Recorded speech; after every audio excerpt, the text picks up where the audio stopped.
Ngèlmu iku kelakone kanthi laku, lekase lawan kas, tegese kas nyantosani.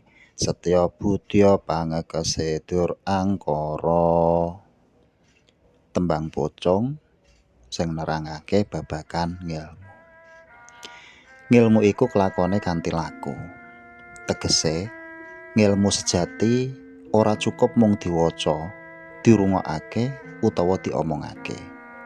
Ngèlmu iku kudu dilakoni, dipraktekake ing urip saben dina.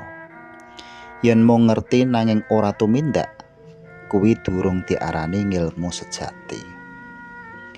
Lekase lawan kas, maksude kanggo nggayuh ngèlmu kudu ana kas utawa usaha sing tenanan.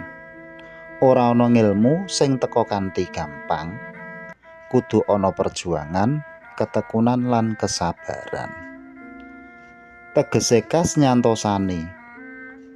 Kas utawa usaha iku kudu nyantosani, tegese nguwatake lan ndukung tumindak lan uripe wong sing duweni ngèlmu utawa golek ngèlmu.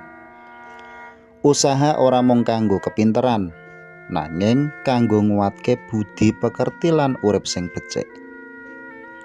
Setya budya pangekese dur angkara.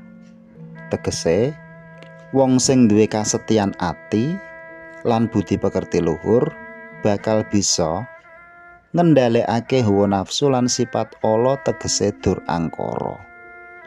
Ngèlmu sejati iku sing ndadekake manungsa luwih sabar, andhap asor lan migunani tumraping liyan.